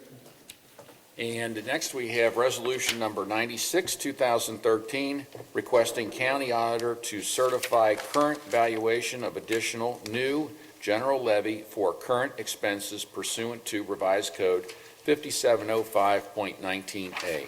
So moved. Second it.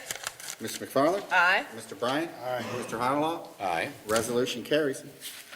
And that concludes the board resolutions for this evening. Next, do we have any old business before the board? Anyone? I have none. Any new business? I have. Go ahead, Tom. Okay, you guys got me, I appreciate it, thank you very much. I think it's very important to note that Mr. Mark Burning, my successor, is here, and I want to wish him well. I hope he has as much fun working with the residents of the township as I have over these years, and I wish you well. I'd like to bring you back again to I think you may have to find me. But no, I wish you well, Mark, and I think you'll enjoy what you're getting into, so. I hope I'll figure it out. Oh, I think you will, yeah, I think you will. You know, I just wanted to thank, you know, you see the chair there, and that's where John usually sits. I just want to thank John, the road crew, and Chris, you know, for getting all of the information out to all of the residents in the township regarding, first of all, declaring an emergency, and then neighbors were moving their cars wherever I went, you know, getting them off the street so that the streets could be safe when the snow plows came through. And, you know, the service department, they really did a fantastic job. And when you look at the fact that normally, I think I heard for every hour, an inch of snow was falling, and it was falling rapidly. And they rose to the occasion. I know they put in extensive hours to ensure that we here in the township could move around and travel and be in a safe manner. So I just want to thank and give special thanks to the road crew. Chris, you did a great job in sending out the messages to everyone, you know, regarding the state of the roads. Y'all did a great job. And I know our guys worked some extra hours to make that happen. So again, a big thanks. I don't know how much snow we used, or salt, I was going to ask him. about the amount of salt, but I'm sure we can find that out. Yeah, in our next meeting.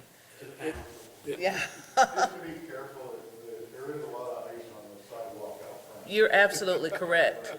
When you go around that little bend, you know, the little curve, it's ice. So, because there's constant dripping from the roof in that area. So just Gutter be gets careful. full. Yeah, the gutter gets full and it, on a melt like it did all day. Melts Right. off the roof and then builds up in that gutter and just drips over the top, so yeah.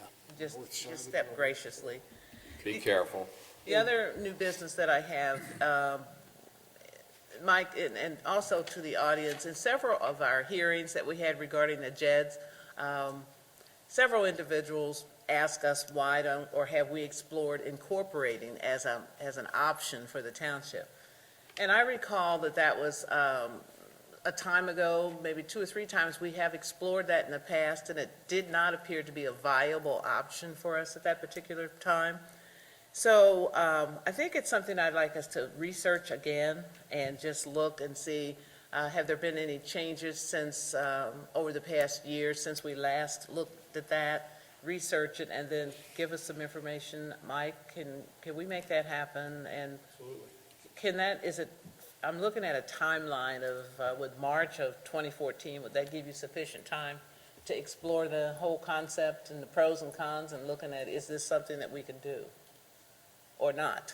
I think we could definitely do something fairly preliminary. I mean, it would be enough. Excuse me.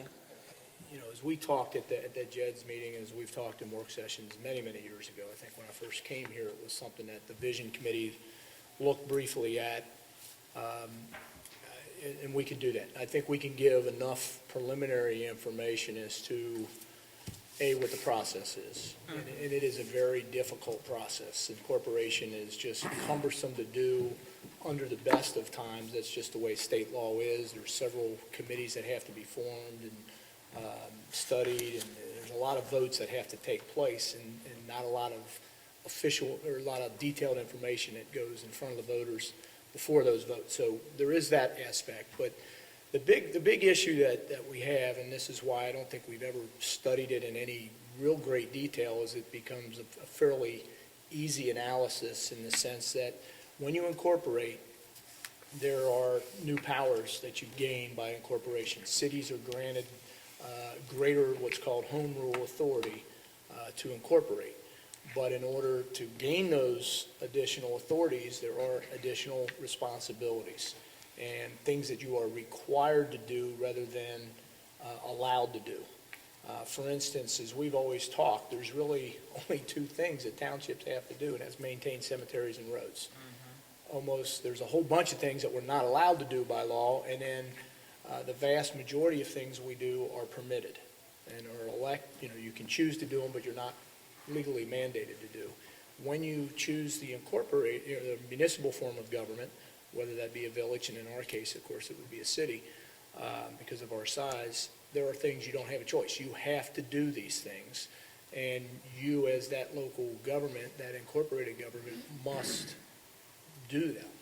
And so the question always becomes, what are the advantages versus the disadvantages? And purely looking at it from a financial standpoint, I think it's going to be very easy to see that we're going to gain very little additional, we're going to gain some new powers, but we're going to gain additional responsibilities, which mean expenditures that will have to be made, which I think will be significant. In return for what you gain in additional revenues. And those additional revenues, the biggest difference, there's a lot of smaller things, but the biggest difference will be, of course, you're allowed to have an income tax. And that income tax doesn't have to be split with another jurisdiction the way a JEDS does. So we're really not able to do an income tax with a JEDS. It's more of a payroll tax with a JEDS, and there has to be some municipal partner that gets some portion of that money. With an income tax, or with a municipal form of government, you can do the income tax where all of your residents are subject to that income tax. The problem is, we're not a large employee employment center. So most of our residents, I mean, we don't have an exact number, but we've always guessed that it's probably in the 70 to 80% range, are working somewhere else. So if the township did like most communities and offered reciprocity, I really don't think our revenue would be much higher than what it would be under a JETS. So we'd probably be looking at the $1 million range, maybe a little more in some cases. And some of the information, I don't know that we'll be able to really ascertain that in any great detail because it's going to be a little bit of a shot in the dark. But what we will be able to tell you is very clearly what additional expenditures are we going to be able to gather. And so we can do that analysis. I think it's going to be just astronomical in terms of what you're going to have to do with new expenditures versus what little revenue you're going to gain. And I think you'll be able to very simply say, wow, this doesn't make any sense at all from a financial standpoint. And that was sort of the outcome before, I think, when we I left. mean, that's what I'm saying. It's because of the way we're developed, because of our land use pattern as a bedroom community, and the fact that most of our residents do work in Cincinnati or work in some other place. You're probably not going to gain a whole lot, unless you didn't offer reciprocity and you charged every resident, regardless of where they work, they had to pay it. Now, some communities do that. Unless you do that. But even if you did that, I still think you're going to find that the costs are going to far outweigh the additional revenues or the additional authority that you're going to gain. I mean, just for an example, one of the things right off the top of my head, the township would have to maintain all the roads within the township. Does that mean Cross County or Ronald We would Reagan? most likely have to do the maintenance on, not the actual probably construction maintenance, but maybe the snow removal on that. But Winton Road would be ours. That's a 5-lane road that goes for roughly, I think, 3.5 to 4 miles in the township. And any reconstruction or, we've got a $400,000 road district, $400,000 to $500,000 road district, and we can't even maintain the roads we have. So we would gain 35 additional, roughly 35, I think it is, additional roads. I don't know how many lane miles that is, but some major roads. They're not little local streets, which are largely the township streets. These are going to be the 2, 3, 4-lane roads in our community that would be ours. We would be required by law to have a building department. We would be required by law to have a health department. Now, you can contract that out, but you're paying. There are some small cities that contract that building department function out either to another local government or to a private. You can do it, but you're still paying for that contracting. So you can still gain some economies of scale by doing it, but those are things by law that you have to do. Those are just a couple off the top of my head. And then I know there's the issue of, Springfield Townships has some completely detached areas. I mean, if you look at that map on the wall, you see the 6 or 7. I believe the large portion of the township could maybe incorporate, and Lauren, you may tell me I'm wrong, but I don't think the islands can be a part of the incorporated area. So there would still be a township for those little, pieces like Pleasant Run Farms and West College Hill and Valleydale and Hollydale. Hollydale is contiguous, but it's some of those other areas that Edgemont. So you might still have to have an actual township government to serve those areas. We'll research that. Which would be not a viable entity at all if you had just those little. Well, I mean, that's the situation that Columbia Township has. Right. I think they have 7 really, really small Right. islands and no area of kind Hard of to large serve area. is- Not even close to what we have. Very Right. difficult to serve.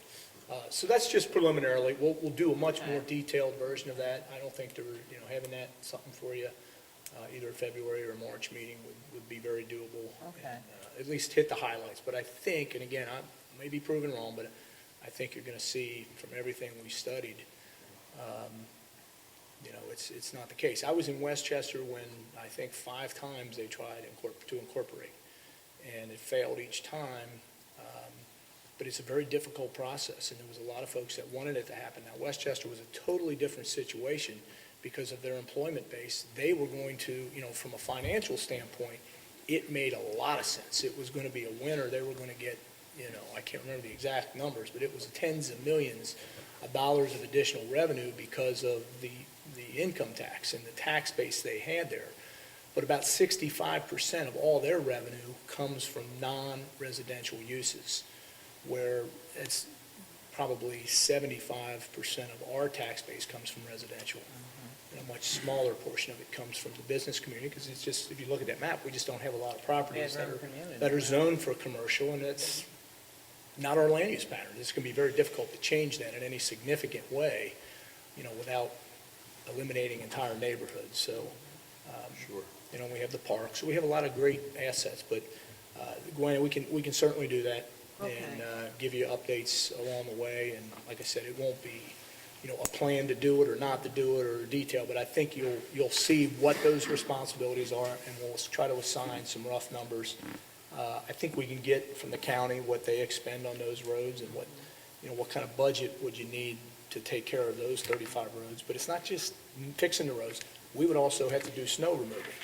So you're talking about how many miles that is. I'd have to check with John. John could probably tell us off the top of my head, but there's 5 or 6 or 7 new employees you'd have to have, and more snow plows that you're going to have to purchase. And I think it's going to be so overwhelmingly one-sided from a do or not do standpoint. That's why it's never been explored, is because it's not a real complicated, you stop pretty early on it because it's not going to make sense. Right. But we'll do it Well, officially. let's do it, Mike, so that if people have that question, good we can say, here's the information, you decide.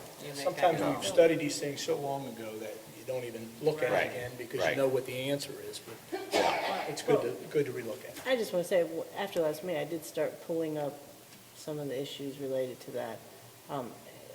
It is a requirement that it be contiguous.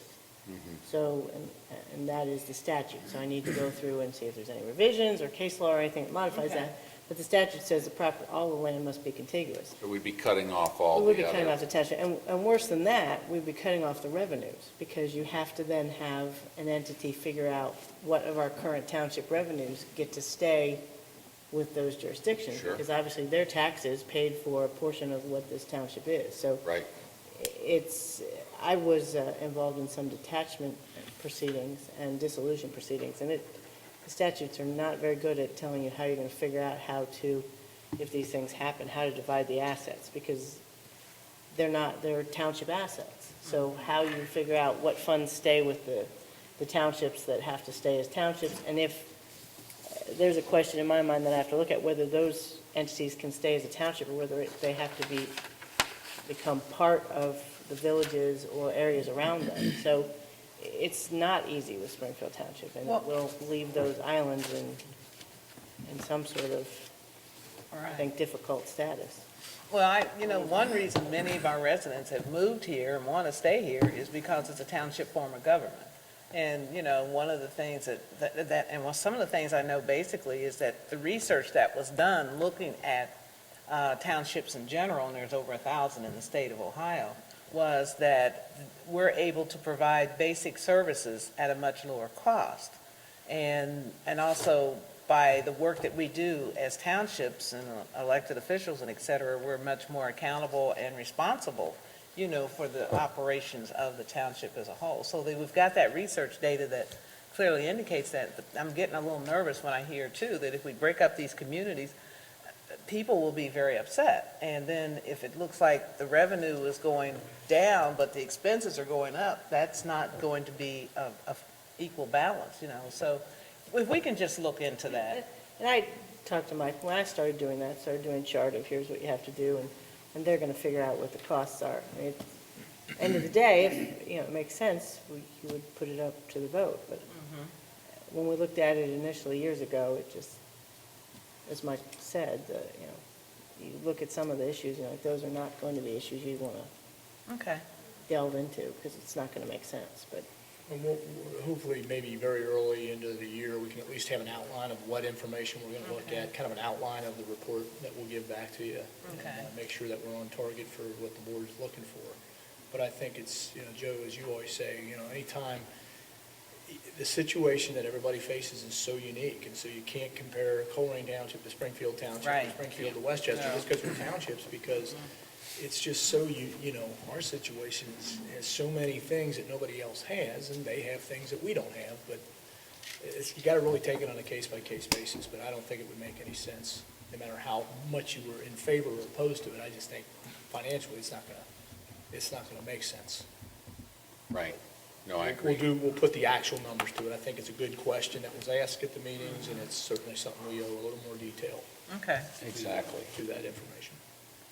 And the other thing that I just wanted to bring up, and, today it's been on all the news about Nelson Mandela and they're celebrating his life, and everyone knows by now that, he made his journey home last week, and I think it's important that we continue to look at and don't lose the spirit that Mandela has brought to the nation, not just locally, but also internationally as well. So we're celebrating his life and his journey for peace and social justice, and I think that's something that we need to continue looking at. And earlier in the program, I wanted to bring it up, but we were celebrating another celebration, and I thought celebrating what Tom has done and his legacy was very, very special, very important. So I just wanted, again, as a Springfield Township elected official, just recognize the legacy of Nelson Mandela.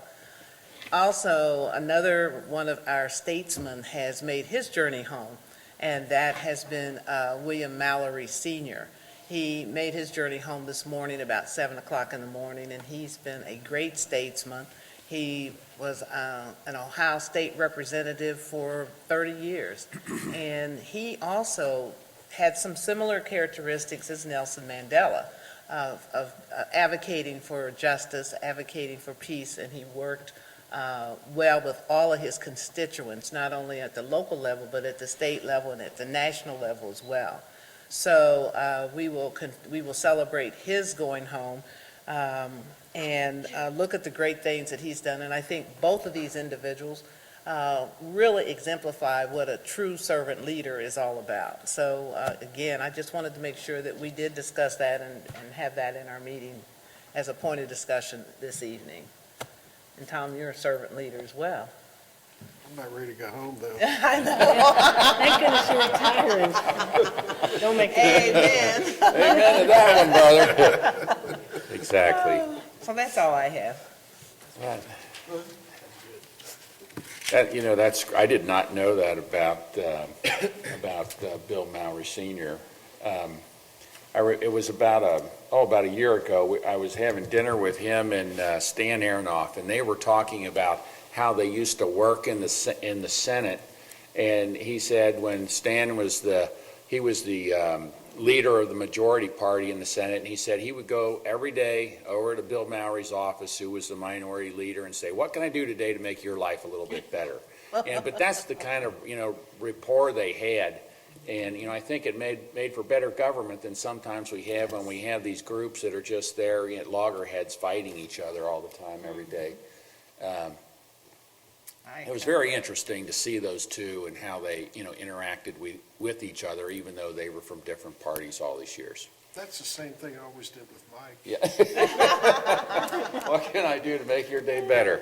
When you talked about Stan and Mr. Mallory, they always, to me, reflected the gentlemen. They were such gentlemen, distinguished gentlemen, because they were always suited down all the time. I don't recall ever seeing Stan or Mr. Mallory's Bill in any kind of sweats, to come to a meeting. Sometimes I'll ease in here for a meeting, and not when we're on TV, and I've just come from the gym, right? Well, that's not exactly cool. But I've never seen Mr. Mallory nor Stan in any kind of sweats. So just wanted to share that with our community as well.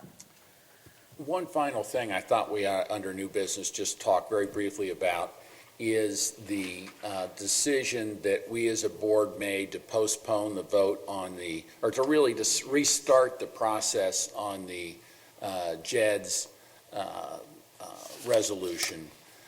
We had a meeting last week. Well, actually last week, Mr. Hennenkamp and I went to Columbus, testified before the House State and Local Government Committee of the House of Representatives, along with a number of other elected officials and administrators from townships and other government entities across the state.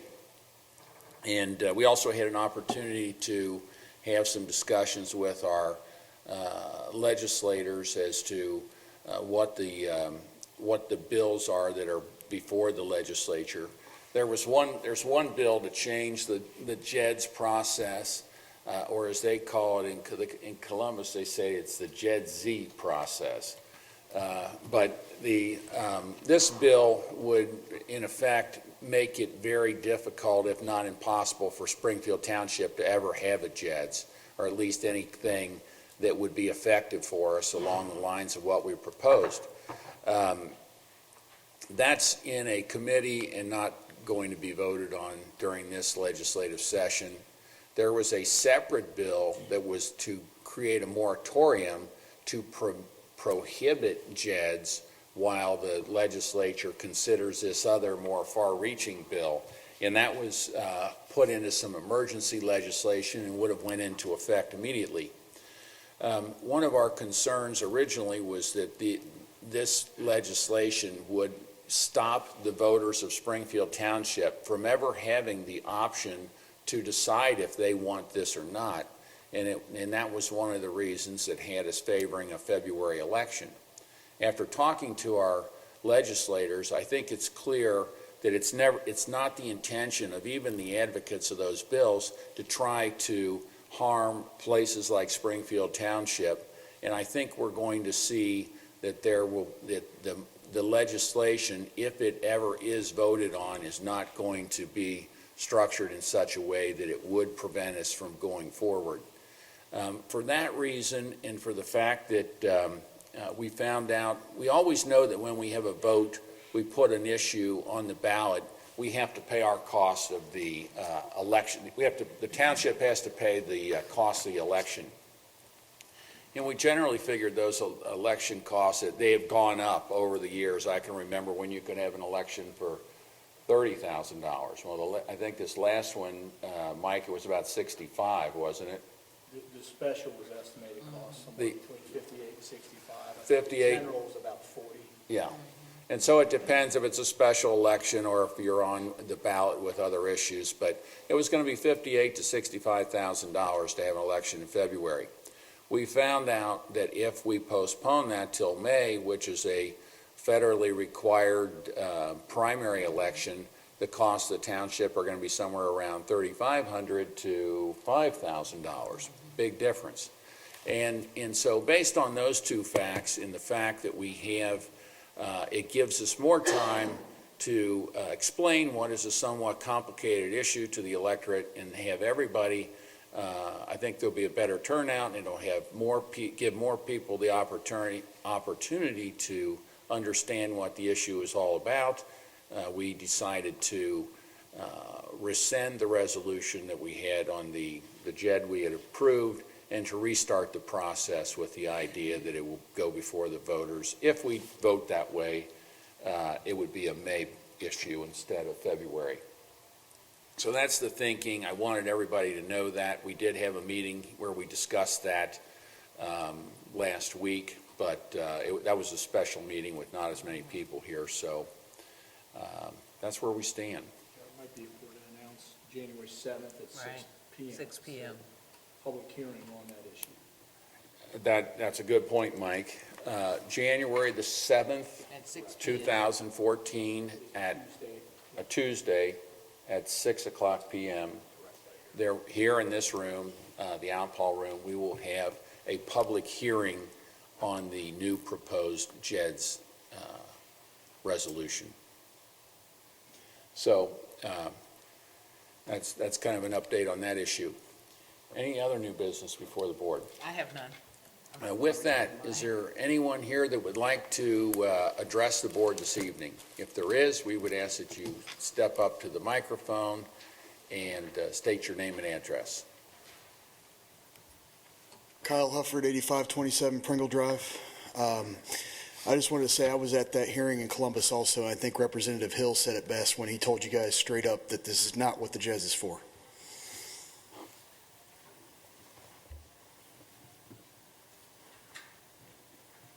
My name's Tom Busher, 661 Deputy Lane. I'd like to know if it's possible to get the financial reports, instead of having to come into the office to review them, if we can get that put online, because it's more comfortable at home to review those long documents and see where we're spending this money in this township, because we pay some of the highest taxes in this county, And I want to know where they're going to. And I know we created this great fire department, but I'm wondering about the options I'd like to have you guys look into of hiring a contract firm to handle all the fire duties instead of keeping all these employees on staff. I know it's a lot to ask, but I saw Hillsborough, Ohio, they just contracted with Paint Creek, and they're saving about $800,000, and they were spending $1.5 million. So with this contract department deal, contracting makes a lot more sense, I think. You just can't have, it's nice to have all these little departments, but sometimes it's cheaper to subcontract out. At least you can review it and see what it's exactly going to cost, and you don't have all the benefit packages. Just like Cincinnati is getting into this financial problem with all these pension plans. With a contract firm, we don't have that issue probably. Tom, who do you want us to contract with? I don't know. You can't really contract with some of these other communities because we dwarf them in size. Exactly. But maybe, I don't know, there's such a thing as a private firms that handle fire duties, private ambulance services. There's private ambulance services. I'm not aware of any private fire companies in this area of the state anymore. One of the things that we have looked at, because we are kind of the big entity in the area, is the possibility of us providing fire services to other communities and in turn charge them a fee for doing that that would be cheaper than them having their own department, and it bring in more revenue to us and kind of complete the service picture. And I know Chief Leininger has worked very hard with that. And we're not only considering that for police or for fire, but also for police, and it could even be for service department. So we've gone to the other communities around us and said, we can offer you our services, which many times are better than what they have, because we have full-time paramedics where they might have ENTs, that kind of thing. We have people on station 24 hours, 7 days a week. Some of them do not. And so far, our offers have been turned down. And it's, kind of on the sense of, well, we don't want to lose our autonomy as a community. We want to keep our police department, our fire department, et cetera. We've also gone to them and said, it doesn't have to be us taking you over, but maybe we can form a joint district with you. Maybe we have a joint safety district where we have several communities come together and we put together a fire department that serves all the communities. Give it a new name, maybe it's you go back to the Northern Hills Fire Department or something, But there's a lot of, we're looking at all these options and in studying each one of them. And one of the things which we're thinking about is possibly a pilot program to see if it's possible to merge our fire and police departments, at least on some shifts, to decrease the number of people that we have to have on station and cross-train policemen to be paramedics and vice versa to reduce our staffing. And these are things that are going to take some changes in state law. We have different pension systems. There's different things that, this is kind of a new thing that we'll have to look at to be able to do in a township. And it's going to take some time to do, but it's one of the things, because of the shortfall that we're going to have in our state, in our funds from the state cuts that we're having, we have to look at a number of different things. The JEDS isn't going to solve it all. The JEDS would bring in... I'm not in favor of that at all either, but... Well, nobody's in favor of more taxes, and we're not. We put it off, but it's when we have a shortfall as big as we do, we can't just keep going back to the voters, I don't believe, and say, how about another property tax? I mean, that's the point of those resolutions tonight, is to say to the county auditor, tell us how many mills of taxation it takes to raise enough money to replace our state dollars that Ohio took and kept to balance their budget. And we're going to have to replace some of that. We're going to have to find innovative ways to cut our budgets even more. We cut 35% of our general fund out, and now with the loss of money that we're going to get, another $2.5 million, there is in our general fund. We cannot, if we just say, all right, the estate tax is going away, everything's going away, we'll just keep cutting, you won't recognize this place. And a lot of the things that we do now that our citizens really like will be gone. There won't be any parks. There won't be a senior center. There won't be a grove. There won't be a lot of things that people have come to like. And so we're going to figure out a way to get through it, but it's going to require change, and it's going to require more efficiencies. It's going to require our employees working together, the unions being able to work together. But for the people that just sit back and say, I don't like tax, I don't want any more tax, I say to them, what's the answer? I don't have an answer. Well, that doesn't solve anything.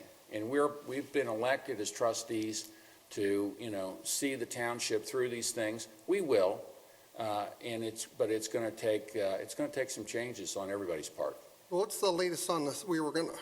Over a year ago, we were looking at merging, getting firemen trained as police or police trained as firemen to be able to do both duties at the same time. That's one of the things which I was just talking about.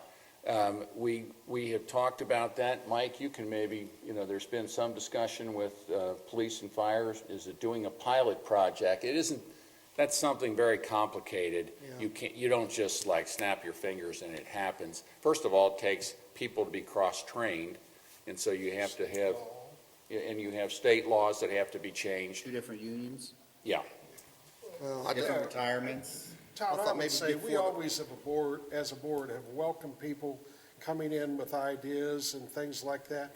But really, this is the real world. If somebody's coming in with an idea, they should have some substantiating data behind it, rather than just coming in here and say, well, you should do this.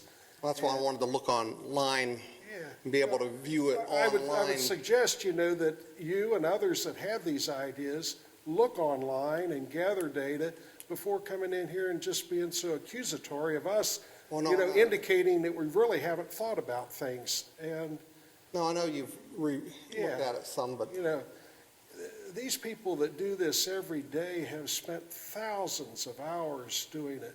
They bring those things to us as board members, and it becomes very tiring to, have people have ideas that they haven't thought about.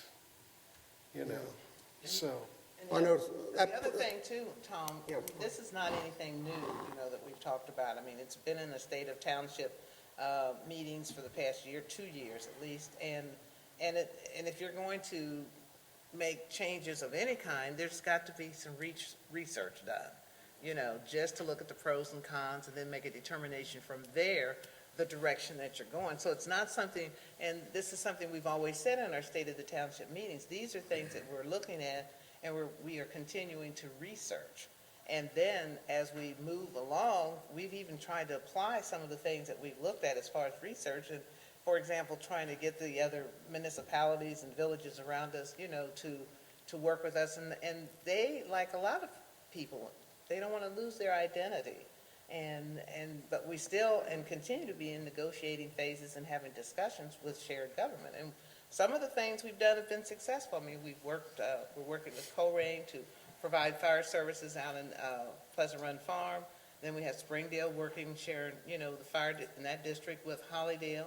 So there are some things occurring, but as we've said in those meetings, when we outlined all of the options, there's not one fix. There's not one item that can be the fix. You've got to look at all of the different other options and kind of blend those in some manner to keep the township soluble. So, it's not something that we're just sitting here willy-nilly. It's something that we're continuing to work on in hours of research. And when we've asked an individual, what do you think is the solution? there's no solution. They don't have a solution. They don't even know what to do or what to say, so, and I agree with what Tom said, when you come, if you want more information, you need to do some research and say how we can make this happen, because we're open to that. I've just noticed a lot of the big corporations, they're subcontracting out and not hiring as many employees, and I thought, well, that would work for the township too. And we've gotten rid of a lot of employees Well, too. one of the problems you have is We've we're so analyzed spread out. I mean, you contract, where are they coming from? If your wife or you are having a heart attack, you want EMS there in an hour, in a half hour, or in 5 or 6 minutes. Our goal was to get there, I don't know, less than 8 minutes. I mean, it's great, we can cut things, but your services, all of a sudden your residents are dying or you're having problems because you can't get there to save somebody's life who's in dire need. And that's, we, the board members, not me, I'm just a fiscal officer, but the board members got to put that against the monies they're spending. What's a life worth? Do we have somebody on staff, or do we call them in and it takes us 20 minutes to get there and we're calling the coroner? So, I mean, it's not just call contract services. What are their turn times? Where are they going to operate from? What service do they provide? Is that what our community wants? I mean, it's not, there's monies, yes, but there's also lives and other things you have to consider. It's not cut dry like it would be in a business world. Take the time to go to one of the ERs at the hospitals around here. Well, I know and they're ask very it- busy. Yeah, well, ask them, what squad service you get the best care from. And, 9 out of 10 times, they're going to tell you Springfield Township. And that's just not me thinking that. That's, having been there, done it, and also heard a number of other people in the hospitals tell us, your squad is one of the best. They provide us with information, they provide us with the telemetry, all the different things that's needed to save your life or those of a family member. Whatever, I just was thinking about this because that JED thing came up, and I know the state cut our funds, but then we were talking about putting a JED on all the businesses and stuff, and people do business in the town. I thought, well, we're going after tax dollars again, and I said, we pay some of the highest taxes in the area, so. How do you buy groceries with your income? How do we provide services with the income that the voters in the township allocate to this board to, be stewards of and spend effectively and responsibly? One of the things, Tom, that I found when I got on this board is this is all market-driven, and we've gone through this over the years, and I think, some of your suggestions I think are good, where how can you contract for things, and we've certainly we always look at all the options. And in our fire department, for example, we have over the years, when I first came here, we had volunteers. Well, the volunteers went away. That just was a dying system. And we had part-timers, we had some full-timers, and we have always augmented our shifts by hiring part-time firemen to fill in, and you don't have to pay the benefits, and you can save some money there.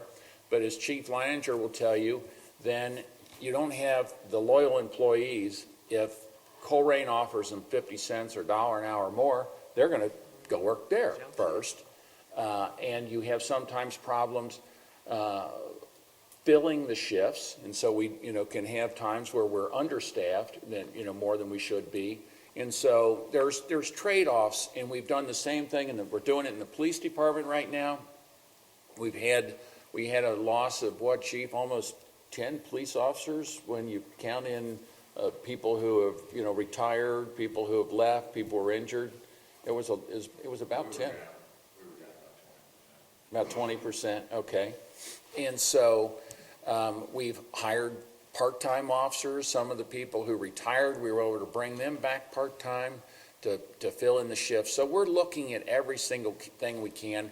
And I do think we're kind of on the cutting edge of some of this stuff. And I don't think some of the jurisdictions, I think some of the jurisdictions, as these cuts, start to really hit their bottom line, their checkbooks in the next year or two, there's going to be an added impetus to look at shared services, to look at contracted services, where we may have some opportunities to take our professionalism and expertise and quite frankly, our ability to take in, we could take the village of Green Hills and provide them with fire service.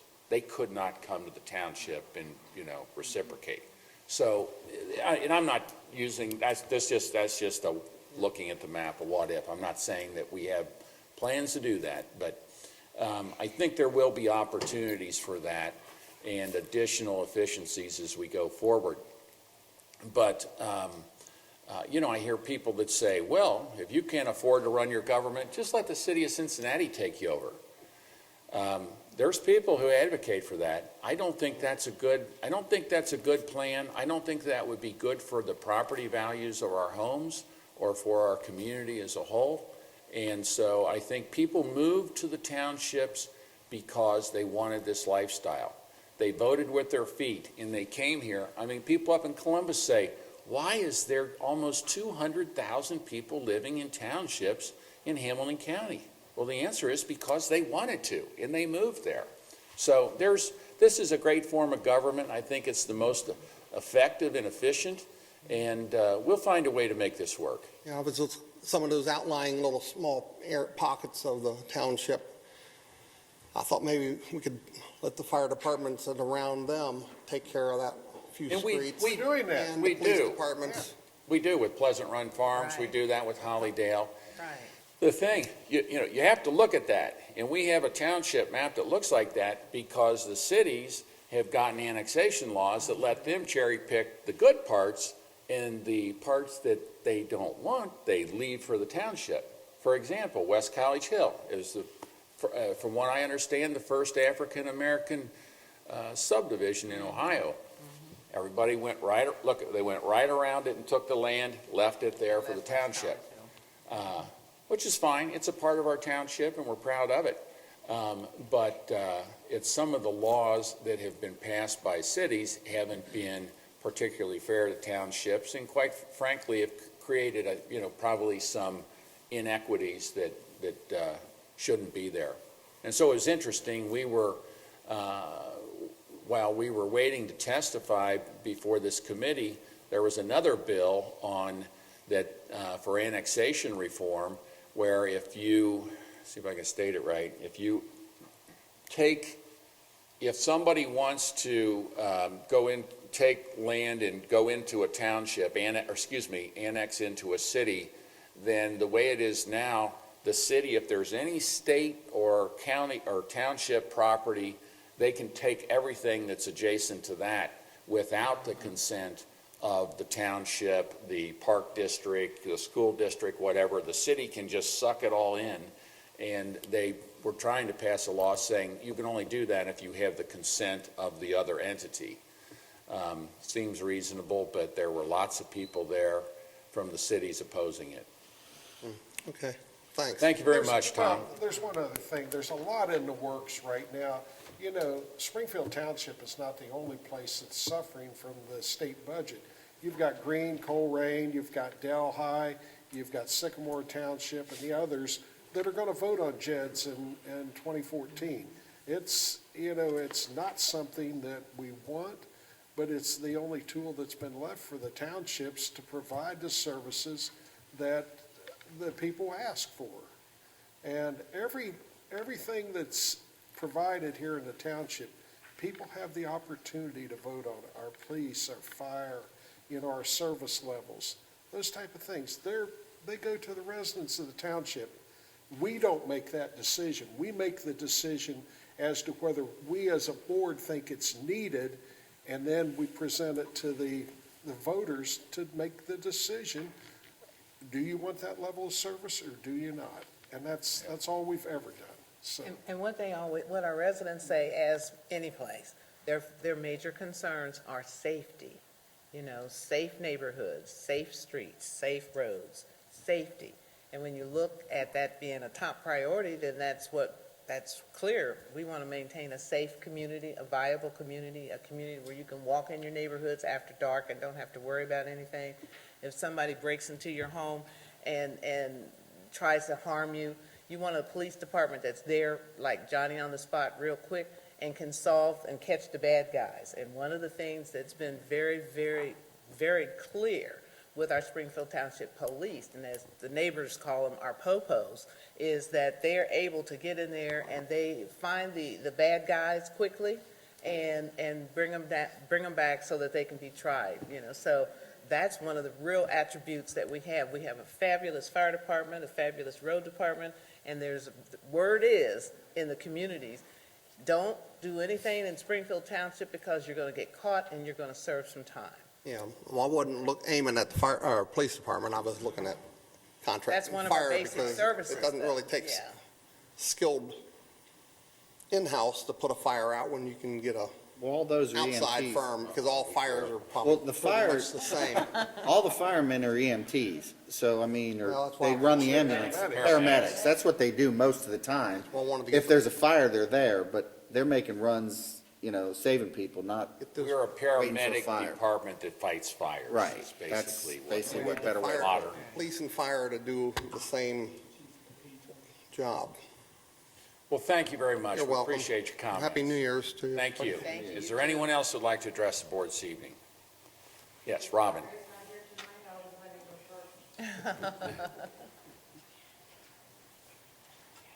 Robin Hendley, 6341 Ridgefield, and I guarantee 15 minutes because this is NCIS night.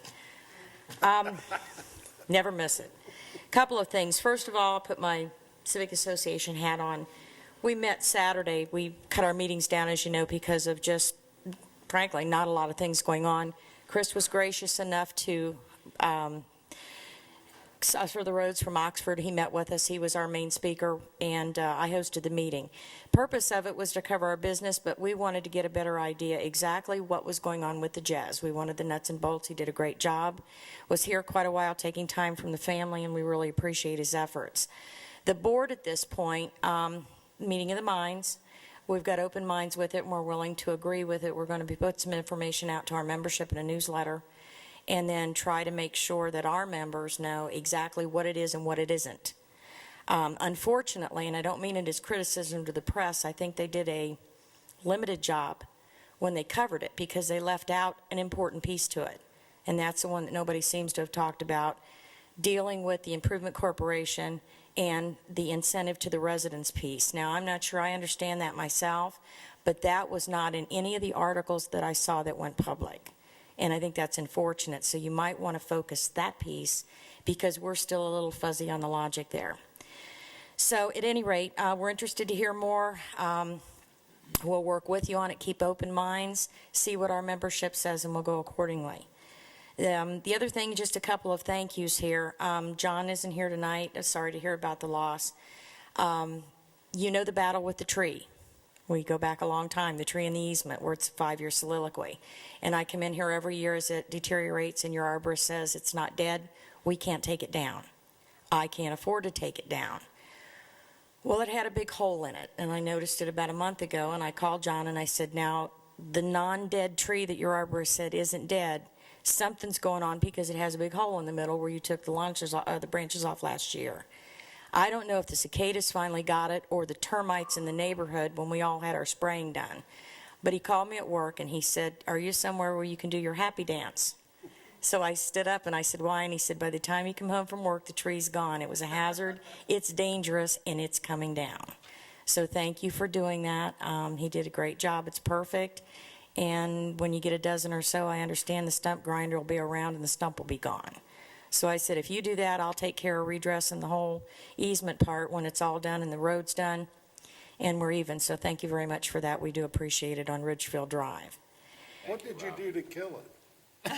Well, I have a termite inspection every year. No, we all do. And I know when you live in a community with a river, it's not if you get termites, it's when you get termites. And when I had the inspection out, little tiny line of termite poop. It was about that long. And I got panicky, so I said, oh, no, we're not going to spray. You are going to trench my entire house and load it up. And apparently, being that that tree was the only remaining food source, that's where they all went. Oh, my goodness. So within 3 months, There was a hole that was big enough I could climb in the tree and sit in it. Oh, my goodness. So that wasn't there a year ago. And John took one look and said, no, my guy's out there, and he says, bye-bye tree. So, at any rate, you'll never hear me complain about the tree again. It's all over. Perseverance. Yeah. The other is another thanks to Chris. You know that the battle with the nursing home property and the fence. Okay, apparently the plants that were recommended to cause the buffer won't grow. And they won't grow because you have the open ditch. So the property owners, God bless them, done a nice job. They've got a nice fence up. It looks good. It's straight. We're going to go with it, and we're going to try our best to all be good neighbors and get along.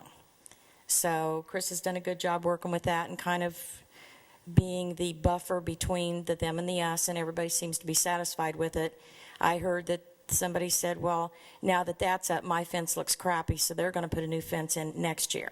So maybe it's bringing some enhancement to the neighborhood. So they're not here tonight. If you happen to see the new owners, please thank the minister of the church and his group for doing that, because whoever put the fence up in the cold with the wind blowing in the rain, I really appreciate that. So they're really, really trying there. Last item. I don't know if it'll do you any good, Mike, but in 1995, I did a planning study when I was at Wright State in my master's program. At that time, Riverside, Ohio was the last known community to incorporate. Now, while we're shaped like an octopus in my mind, Riverside looks like a salamander. And if I remember correctly, and this was a long time ago, they have 11 non-contiguous parcels. And they were able to do it. I know I've got a lot of the original data, and I've got a lot of the original research, and I do believe I saved the citations. It's in a box. I know it's the fourth box on the second shelf in my hall closet. So I know where it is. I don't know if it would do you any good, but there was a lot of work involved in it. I actually did receive a stipend in my master's program for doing it, and I did present it to the newly formed council at the time. If you think that would do you any good, I'll dig it out, and you're welcome to plow through it. It may save you both a lot of time in where to start, or maybe you already have all that data. That's some of it, Robin. Strangely enough, that was my master's thesis as well. It wasn't my thesis. But I'd be happy to take whatever you have. Yeah, it's also on electronic, but it's on an old floppy, so I don't even know if you've got a machine around or not that you can transfer it over. But I know I got the hard copy. And I do have the graded copy. I'll give it to you, but I'd like to have the graded one back because I got a pretty good grade on it. So once in a while when... If we could copy of it, if you see a regrading on there, that's Laura, not me. And if I remember right, I think all the maps are in it too. It's just been a long time since I've had those boxes and opened them up. But yeah, if it's worth it, you're welcome to borrow it. In fact, I'd like your opinion on it. The last thing that I would like to do is, I know that the Greenfield project, the road project, starts in the spring. There's already a lot of rumors because they've already started stringing water line. And the first thing that came up was, well, why are they putting the pipe on the side of the street now? And if they are, why is it on the other side of the street? And then it opened up the whole issue of switching the fire hydrants. And then that opened the door to switching the parking.